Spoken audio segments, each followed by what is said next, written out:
This is an encore presentation of what was presented at the first town hall for those people who weren't able to make it to that town hall. We have in the room here with us, we have Greg Booth, we have Mike Harkleroad, we have Debbie Packland, and we have one of the members, Dave Whitmore, is here. So I will start with the presentation. So the agenda for this town hall is that we will cover the key dates that relate to how the budget is prepared and approved. We'll discuss the process that we follow to prepare the budget. Then we'll review the operating budget, which has an administration and a maintenance component to it. We'll review the restricted reserve budget. That will, all those pieces together will lead to the calculation of the homeowner dues for 2024. And then we'll have time for some questions and answers. So the schedule for the budget is that we had a town hall on September 6th at 5 p.m. That was the first town hall. Today we're having the second town hall at 2 p.m., not at 3 p.m. It's an encore presentation, like I said, for those people who were not able to attend the first town hall. There's a board meeting scheduled for September 20th. And at that board meeting is where the board will adopt the budget that will be presented in the ballot for the annual meeting. On September 28th, the annual meeting ballots, which will include the 2024 budget, will be sent out. And from that date until October 26th is the voting period. On October 28th, we will have the annual general meeting. And that's where the results of the voting will be presented to the membership.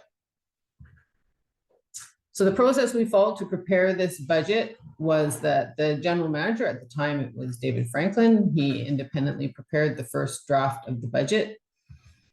The finance committee met and reviewed that budget over 2 meetings and provided some feedback to the general manager. Most of that feedback for the second meeting was to increase some of the costs that he had in there. So it was actually not cutting costs, it was adding to categories of costs.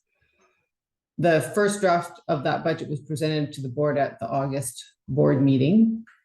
And at the August 31st board meeting, the board approved presenting that draft of the budget to the town halls for comment by the membership. We scheduled 2 town halls to present the draft budget, and the final budget will be approved at the September 20th board meeting for the membership to vote on. So the first part of the budget is the operating budget.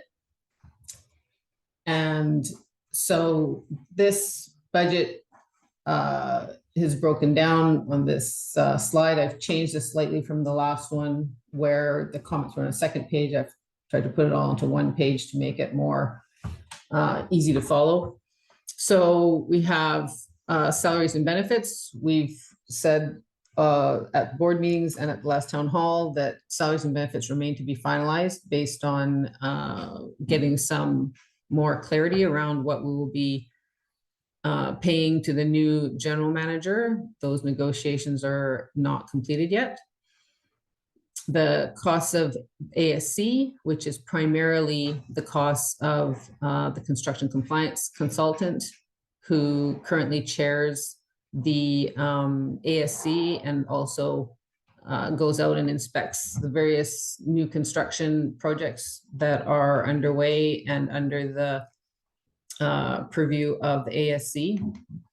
Insurance, we increased by 20%. That was the number that our broker advised us that we should budget for.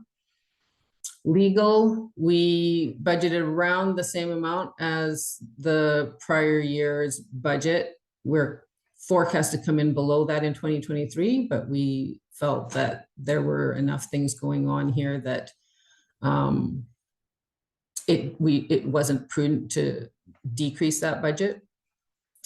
Audit and tax is about the same as forecast for 2023 because we've had the same auditor now. I think this is either the second or third year. Next year will be the third or the fourth year. His fees are pretty standard, and our expectation is that we would use him again next year. Professional services were budgeted at $49,000 in 2023.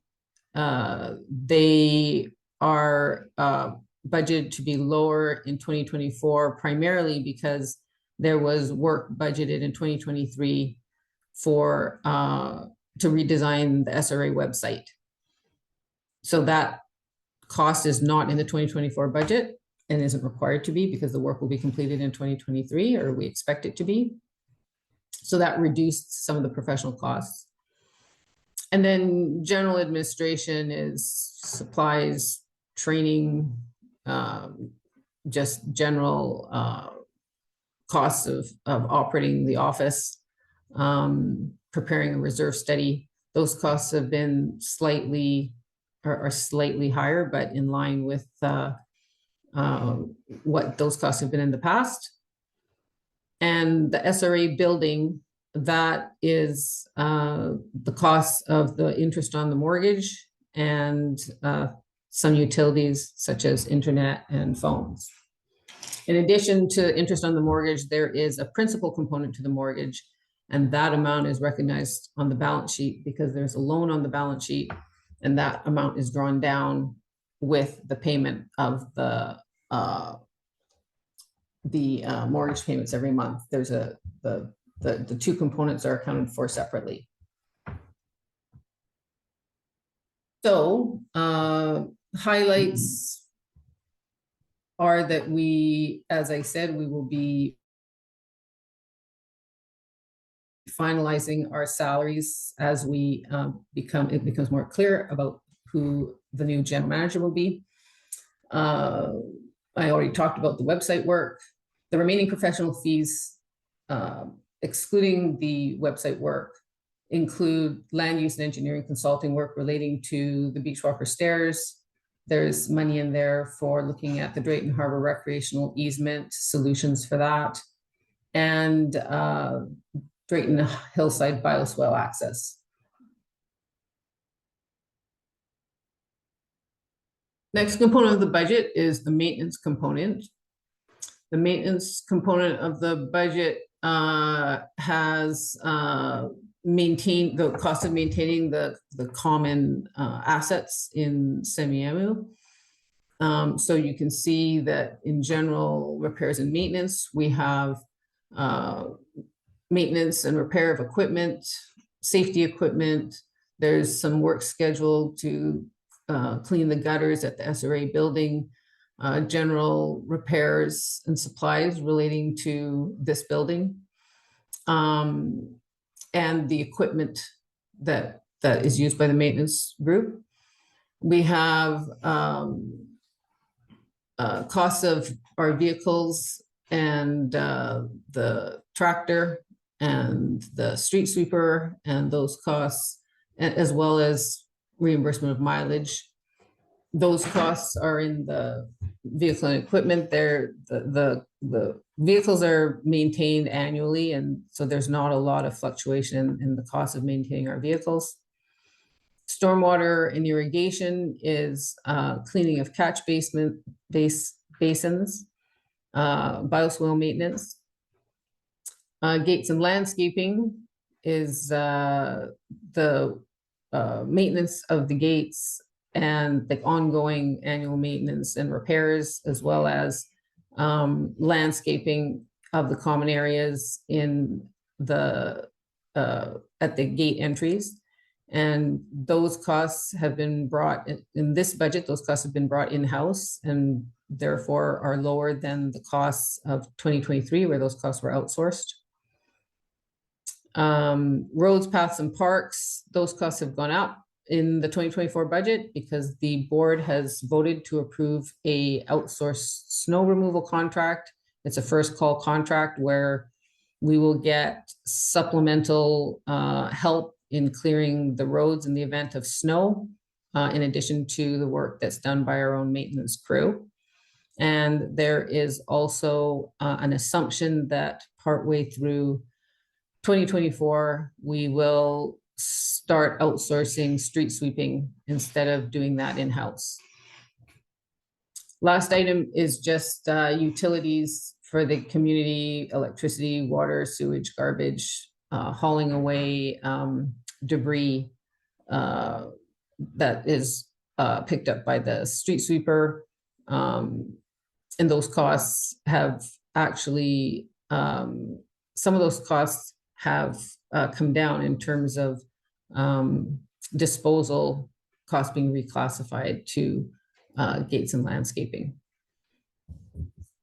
So that the highlights, as I've described, is that we have moved a lot of the landscape and ground maintenance work to be done in-house, the higher costs relating to snow removal, and higher costs when you outsource street sweeping as opposed to doing it in-house.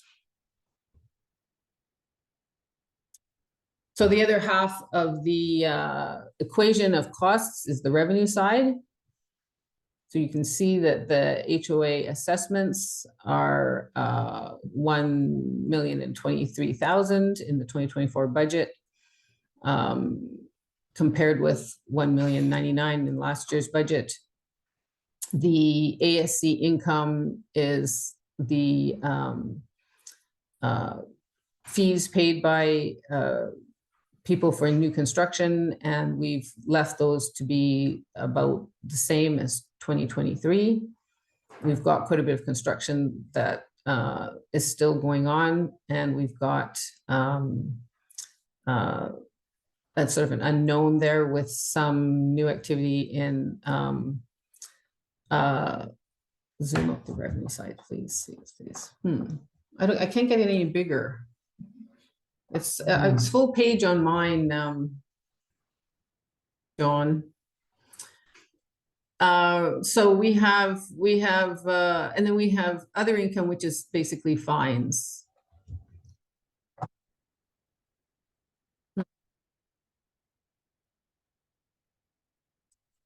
Is that better?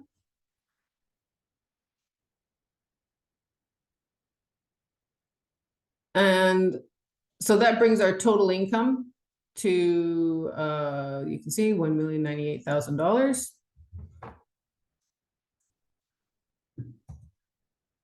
So if we take our revenues and our expenses, well, I can only see the 23 budget column.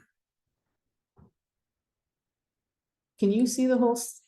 Yeah, I see the same thing you see there. It might be Yeah. chat or what you. So yeah, John, I've got it up on mine, and Debbie has it up on hers. I think that maybe there's something about the configuration of your if you go to screen. View in the top right and maybe try some different views. Sorry.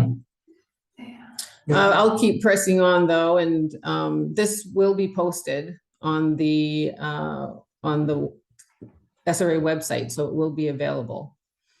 So we have our revenues that I just described. We have administration and maintenance off the slides I also previously described, and you can see that the 2024 budget makes sense that we would be budgeting to break even.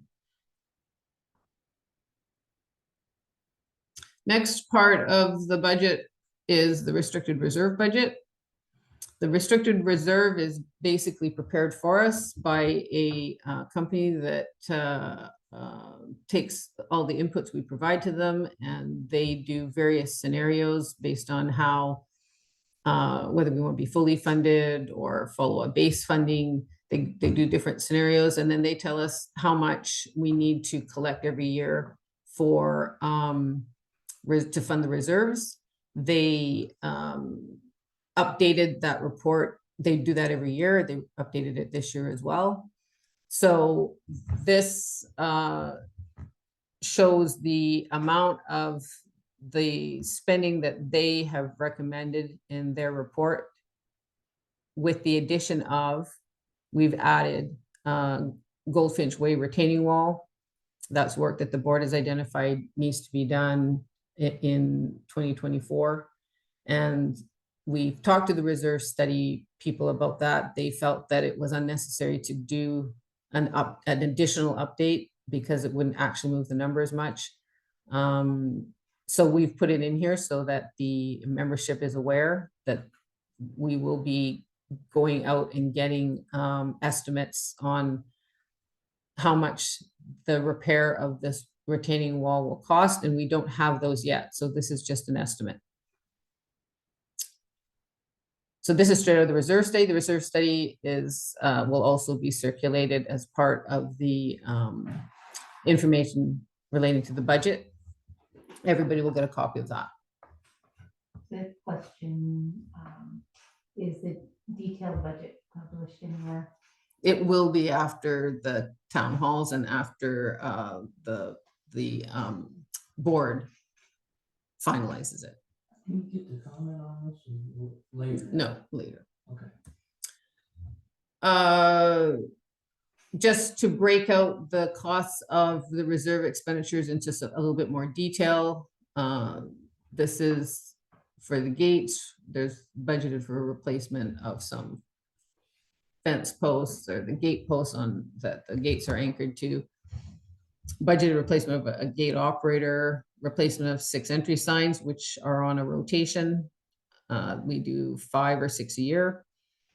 Estimate for road repairs, and the board has approved in 2023 a service which uses a drone to go over and identify all the areas where the work needs to be done on repairing portions of the road.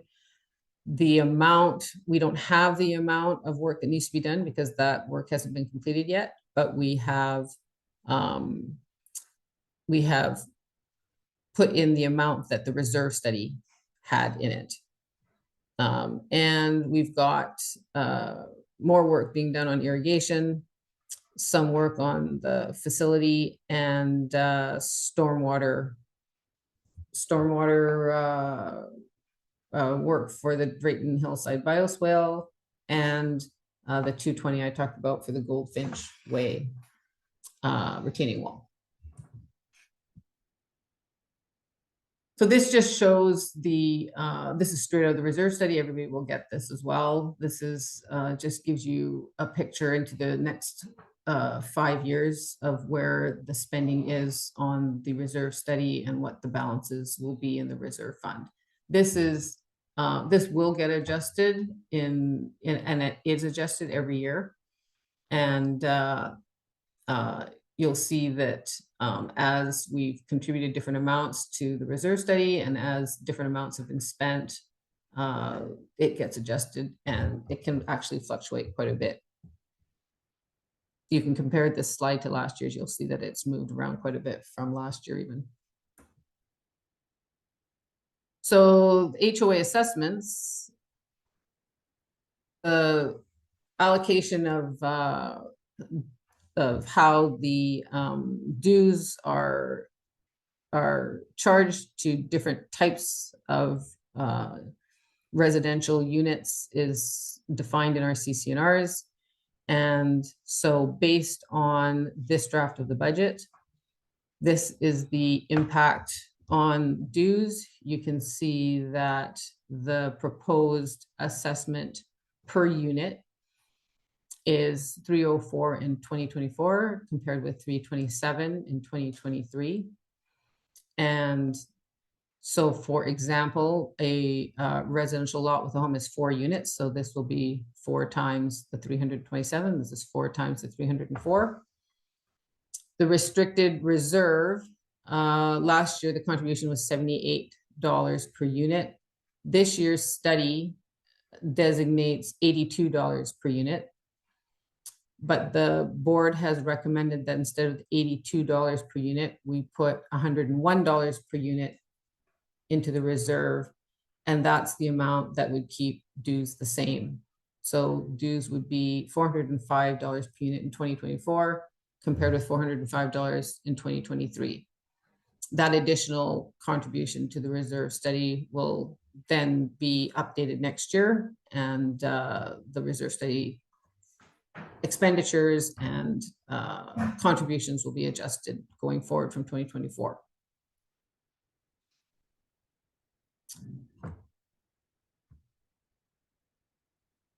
There are some, and one of the reasons that we're recommending that the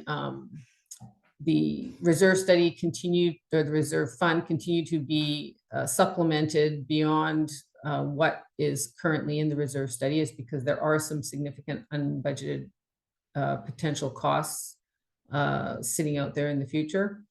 One of them is whether there has to be any work done on the Boundary Ridge stormwater drainage. Currently, we are not doing any work on that, and no work has been budgeted because it's subject to a lawsuit that will determine who is responsible for what aspect of that drainage. Until that is sorted out, it's premature for SRA to budget anything into the future on that.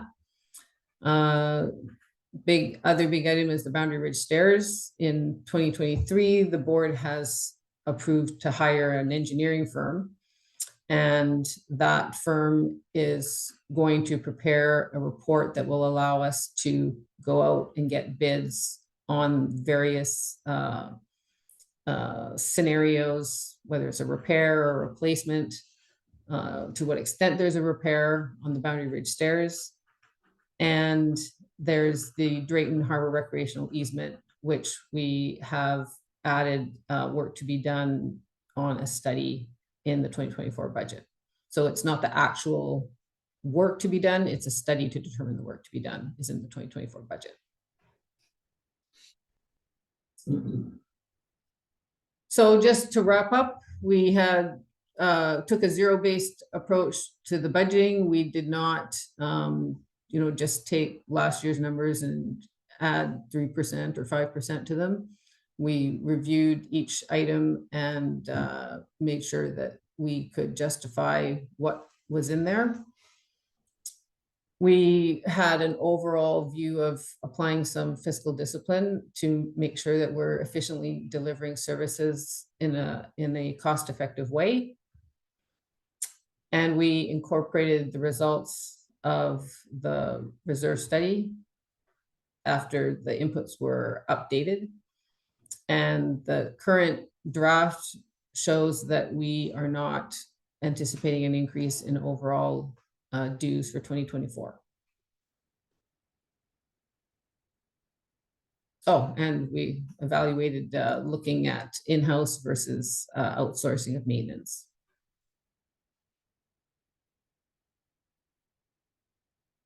So that is, I know it's a lot of kind of dry information to digest, but unfortunately that's the nature of sometimes that's the nature of budgets.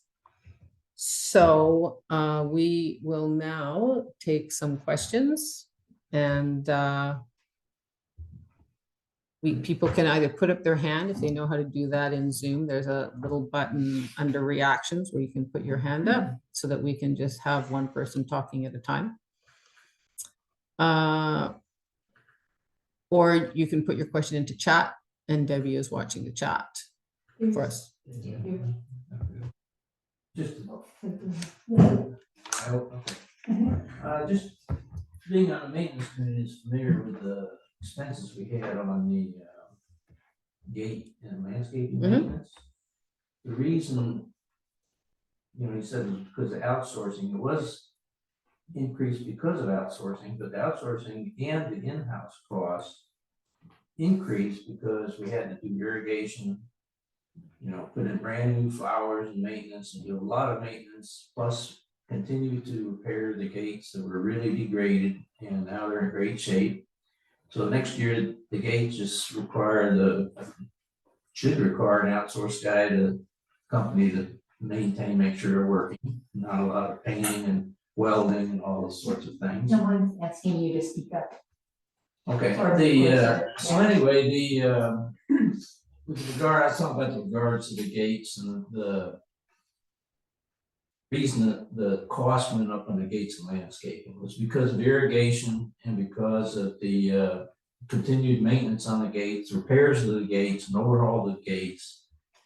So next year, so it's not necessarily a correct statement that the increased cost was done by outsourcing. It was because we just did a lot more work.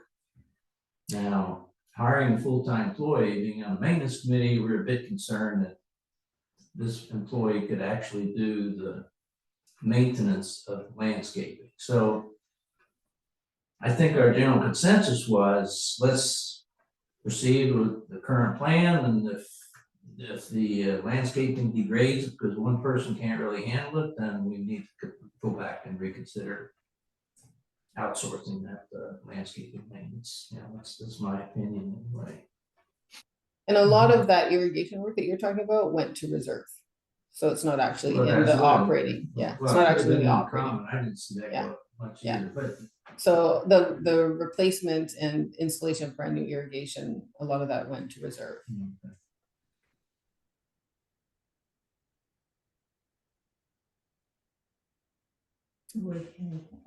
Dan Randolph was his. Dan Rudolph. Yeah. Sorry. Okay, Dan? Yes, April, am I permitted to make comments or must I ask a question, just to make sure? Yeah, no, you can absolutely make comments. Okay, so with respect to the additional cost in 2023 for gates and landscaping, you had $19,000 in quarterly maintenance. As an increase in 2022, that was in the operations budget. You had another roughly $4,000 in operations expenses for gate repairs. This is strictly to the gateway controls. I'm guessing a little bit on that number, but roughly $23,000 at a very minimum in additional operating expenses, all justified. Now, one thing that I'm concerned about with respect to the operations budget that you presented regarding landscape maintenance is you have $84,000 for 2024 versus $117,000 for 2023. This could give the impression to the community that savings for bringing the landscaping in-house are $33,000. However, hiring someone at $23 an hour of an unknown capability with respect to care for landscaping is going to cost you $47,000 just in payroll, not including insurance. And this does not include loss of 25% of that payroll during the 3 months of year during which no landscaping at all is done.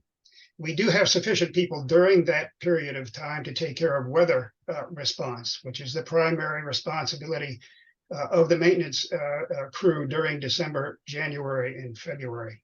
And now one thing that you mentioned, April, and this is a question to you, you mentioned that an evaluation had been done in-house versus outsourcing on the landscaping. And I'm wondering who did that evaluation, and can the public or rather residents be made aware of the comparison? In working with David, our prior general manager, on the budget for 2024, my understanding of a comparison between in-house versus outsource, strictly speaking of in terms of labor costs, was about 4%. So it's marginal.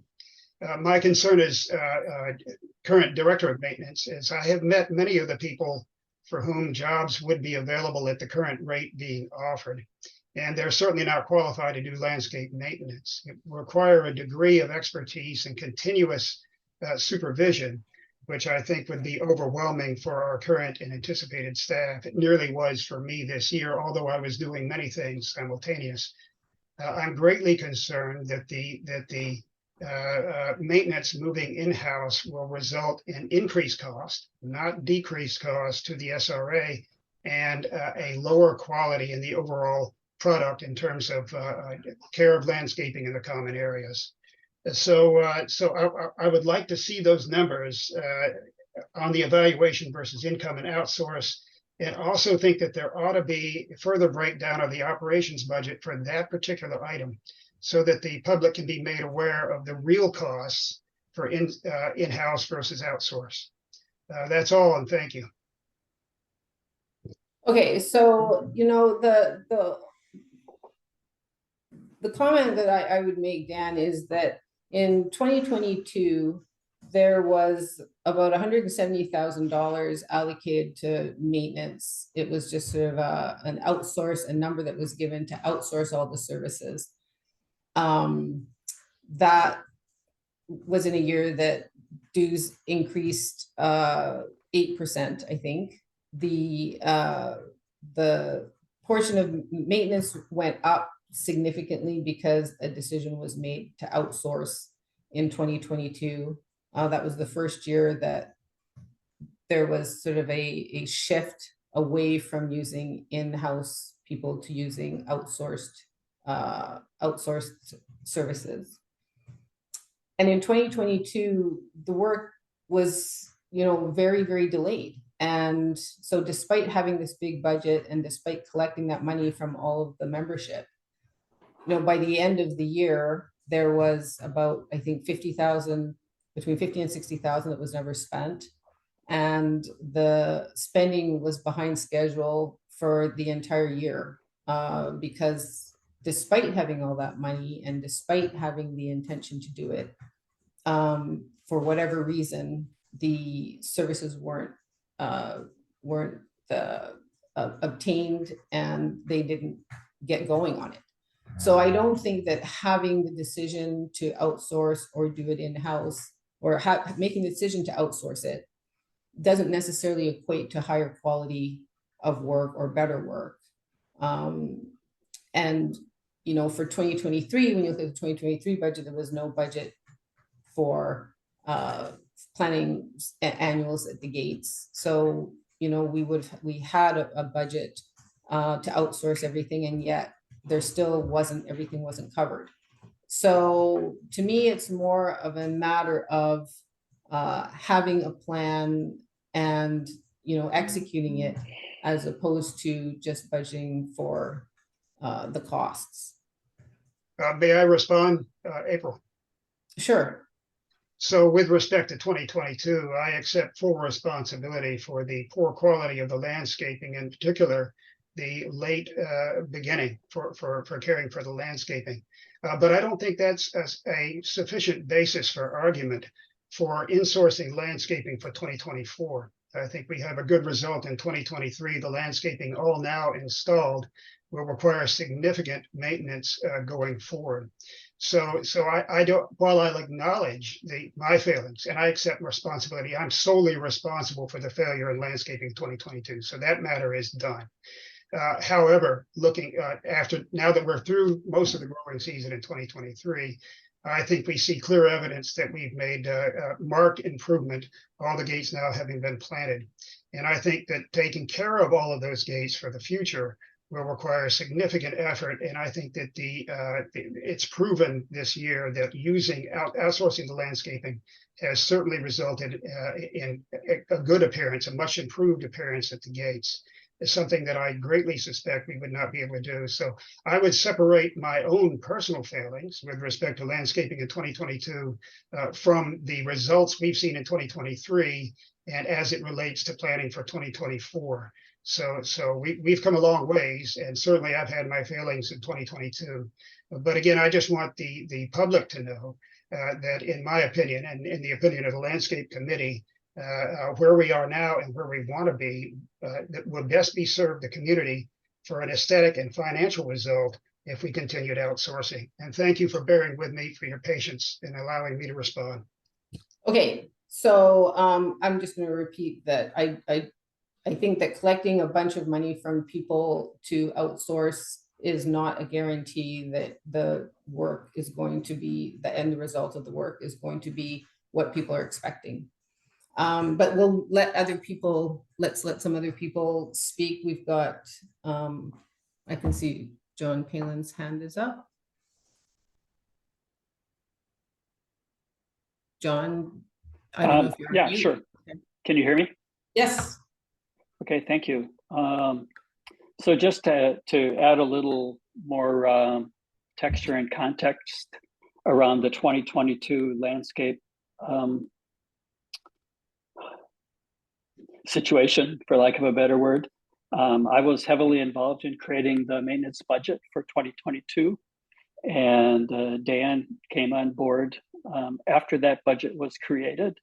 And one of the very first conversations I had with Dan was to encourage him to get going on outsourcing the landscape activity. And, you know, Dan pretty much refused to do it, and he insisted that it needed to be done in-house. So I'm a little bit struck at the reversal of this position on the part of Dan. You know, I do think it would be helpful to see the actual impact budget-wise details of in-source versus outsource, but I would tend to disagree that now that landscape is in and irrigation is in place, I would think that hoeing the garden, so to speak, would be a much easier task than it was before, personally. And I don't believe there's a great deal of skill involved. For most of my life, I owned a home and I did my own landscape maintenance, and it was not a big deal. You know, sure, we have lots of locations, but SRA already has the equipment to do the job. You see one of the white pickups and the trailer with 3 weed whackers on a rack in the back of the truck and the mower and everything. I think that I support the insourcing of it at this point, which is a reversal for me as well. But financially, I think it makes sense. Thank you. Okay, so just let's go through the chat and see if there's anybody else who has any comments they would like to make before we have people who have already spoken speak up. There was an older one from who was talking about the budget, and budget should have been posted prior to the town halls, so we had insight on what creates a number, so questions would be relevant. Yeah, so the purpose of the town halls is to give people an overview of the budget and explain, you know, the how the numbers were built, which is, you know, what we've been doing at the town halls. It's not a final budget. The board still has to approve the final budget. So once we have a budget that incorporates any changes and all the changes that are agreed, then that budget will definitely be posted with more details and more context. But the purpose of this is to just give people an overview on the direction that we're going with the budget. I absolutely promised Doug that when the time came, we would get a bunch of information onto the website.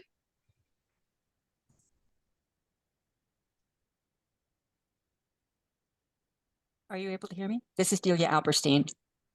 Oh, hi, Delia. Yes, we can hear you. Hi, great. I'm sorry I couldn't figure out how to raise my hand, so I apologize okay. if I'm Okay.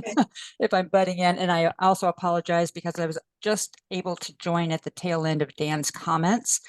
And one of the questions I had was, what is the savings by bringing the landscape services in-house?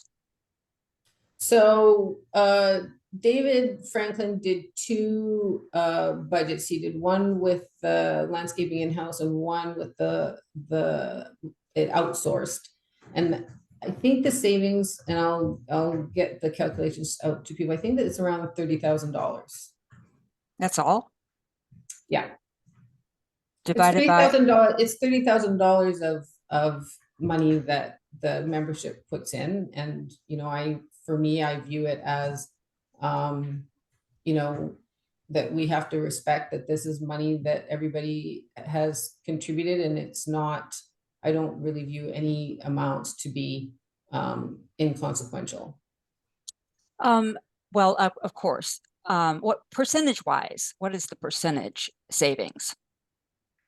Well, whatever $30,000 is on 500, I guess.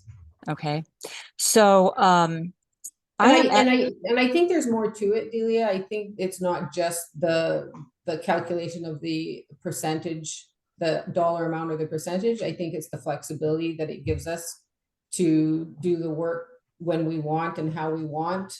I think if we had the work done in-house, we could have started it earlier.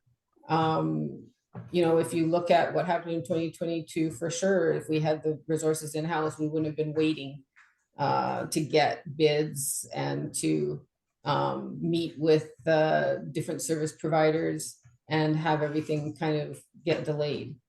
It also gives us the opportunity to use that labor for anything else that comes up without paying higher costs to bring in contractors or to bring in emergency last minute laborers. So there's a qualitative aspect to it as well as a quantitative aspect. mhm. Well, here's my concern is that we have been doing that prior to 2023 for years and years and years. I've been here 25 years, and that's how our gates got into the shape they were in the first place. Because what happens in reality is there's always some kind of emergency that comes up, or somebody's out with COVID, or we lose someone on the maintenance staff. And landscape falls to the very bottom of the priority list. And that's how we ended up getting in the situation we were in. So I'm supportive. $30,000 divided by how many, 880 homes here? That's not very much money per home. So I'm supportive of keeping it as it is because they finally look, the landscape finally looks good. It should look like there are $1 million homes behind those gates. And until this year, it did not.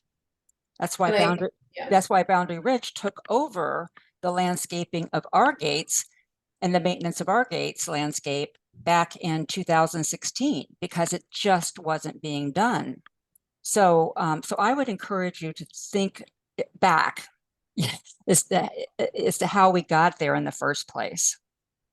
Yeah, and I do think back, and I've been here 20 years as well, and I know that 2023 the gates were not going, the landscaping part of the gates was not going to look that much better than it looked in 2022, except that the board intervened in the summer and decided to add annuals and flowers that were not contemplated in the 2023 budget. So there was an additional expenditure that happened there. And we did get a lot of positive feedback about adding those plants. But I think that's one of the reasons that the gates look better this year was that there were flowers planted.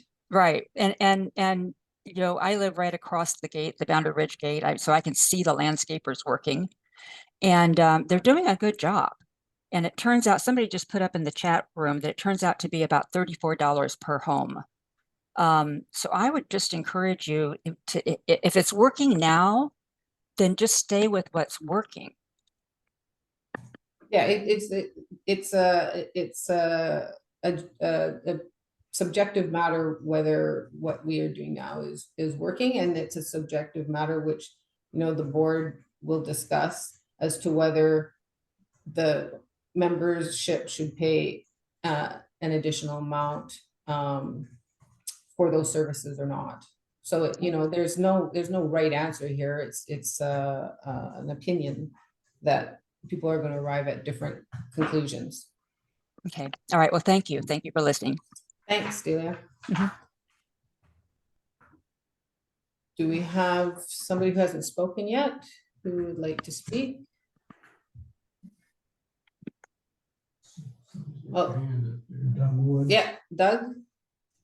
I just would add that at our, and for those who don't know, there's an association been formed of the presidents and vice presidents of the neighborhood homeowners associations.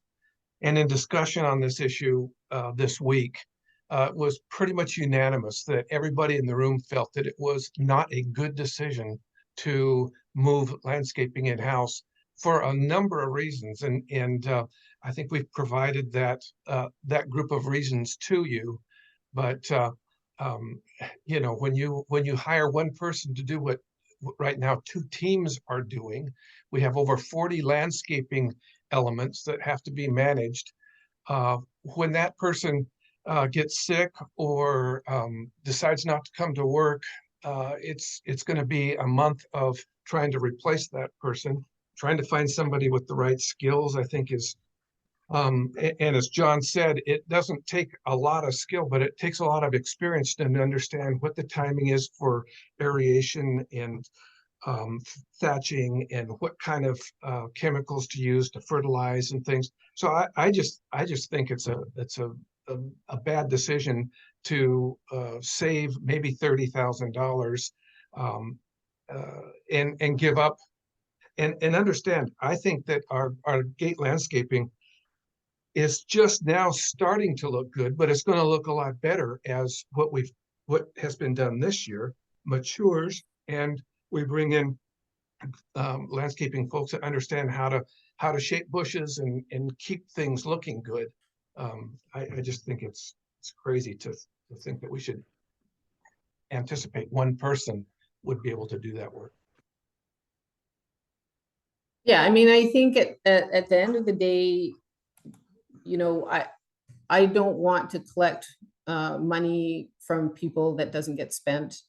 We did that in 2022 and we did it again in 2023. I think that we need to take a look at the work that needs to be done and how to do it the best way at a reasonable cost. And I think we have to be careful about taking for granted that people who live here are just willing to keep paying higher fees. So I'm not saying that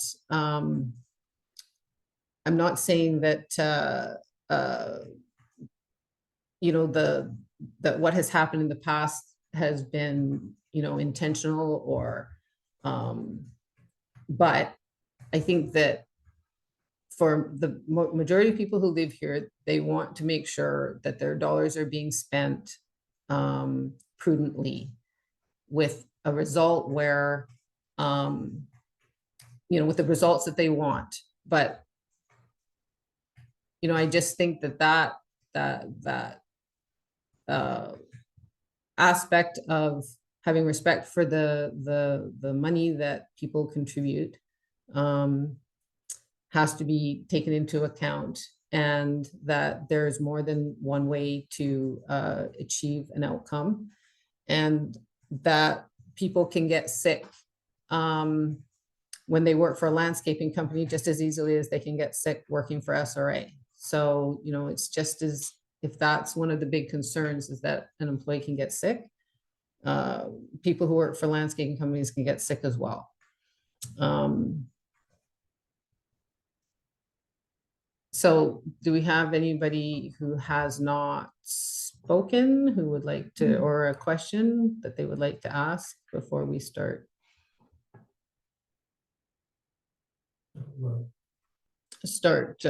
Listening to, we just want people to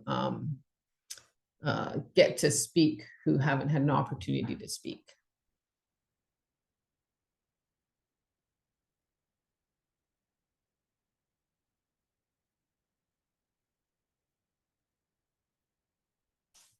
If somebody doesn't know how to raise their hand or doesn't know how to use the chat, maybe speak, unmute, yeah, unmute and speak up like Delia did, because I don't want anybody to be left out because they couldn't operate they're not experienced Zoom users.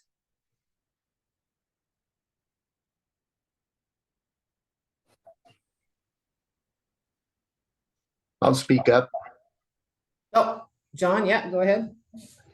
Hey, so at our leadership meeting that Doug referenced, we had 2 members of the maintenance committee. Both of them said that the maintenance committee, the director of maintenance, and the former GM supported outsourcing of the landscaping here and the gate maintenance. So I don't know that that's necessarily purely a subjective call. I mean, you have a maintenance committee of some pretty experienced people. And so I'm kind of curious as to why the recommendation was overridden and what was the basis for overriding their recommendation. So the process that we went through was that we went through a budget where everything, the general manager, David prepared a budget where everything was outsourced. And at the first finance committee meeting, we asked what the budget would look like if we did the work in-house, and David agreed that that was an exercise that we should go through. He prepared the second budget, so we had two scenarios to look at the second meeting. And, I think someone's pointed out, David's not here to defend himself or to verify, what he said to who. But at that meeting with the finance committee, he presented both budgets to us, and he said, well, it's pretty much a no-brainer that we bring it in-house based on the savings. So that's how we proceeded. On that basis is how we proceeded with the in-house maintenance draft of the budget. Well, that seems to counter to what members of the maintenance committee reported. Yeah, but, okay. yeah. Exactly. I know it's And David's not here, obviously, to defend himself. David's not here, exactly. I'm not sure what the order of the meetings was. I'm not sure which one happened first and which one happened second. Okay, so it's purely a subjective opinion of the finance committee that's going to override the maintenance committee on their recommendation. No, I think that our understanding was that we were looking at two scenarios with the general manager, and the general manager said it's a no-brainer to do it in-house. Okay. And we agreed with them. So we didn't override anybody. All right, fair enough. Thanks.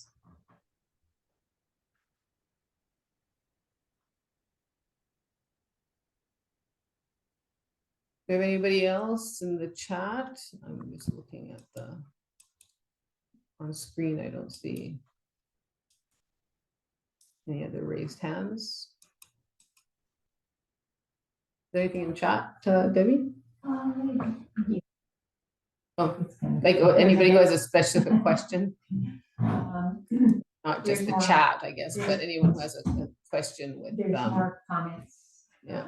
Okay, so yeah, okay, so there's some discussion going on chat, but in terms of wanting to address a question to the board. There's for and against. Yeah, outsourcing. that's fine, I understand. Right.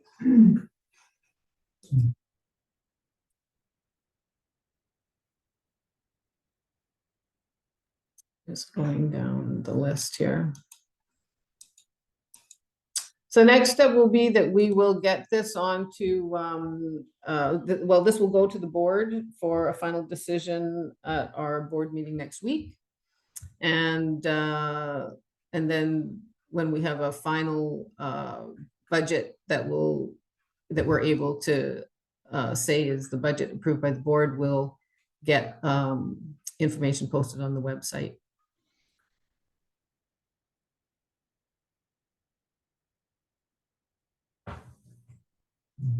Okay, So are we done with the budget? Because that's the only topic of the town hall is the budget.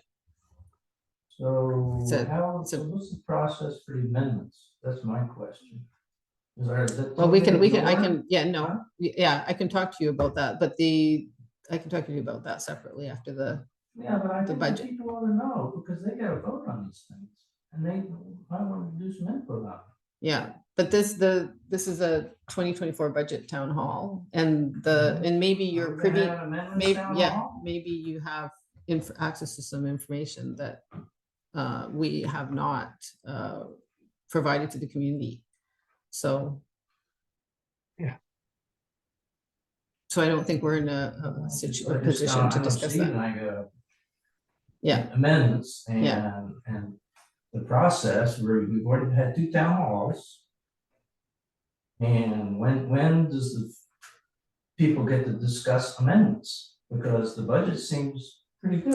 Well, and I think like that, it. yeah, and I think, yeah, I think that there's a forum being put together where we're going to have a place for people to discuss the amendments, and and there's discussion about what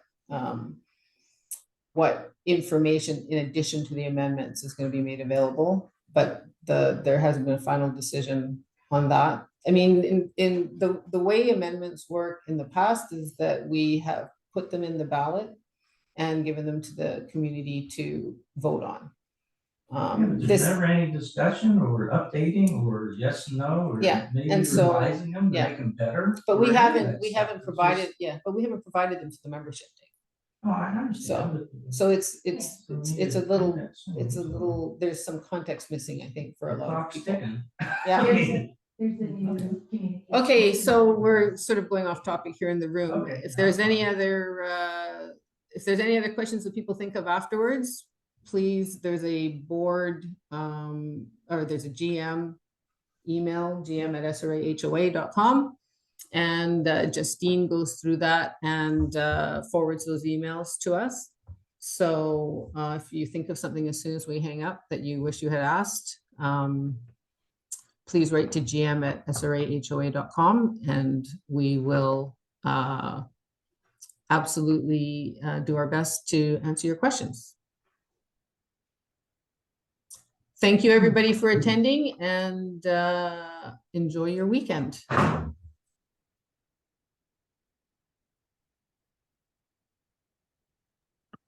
Thank you.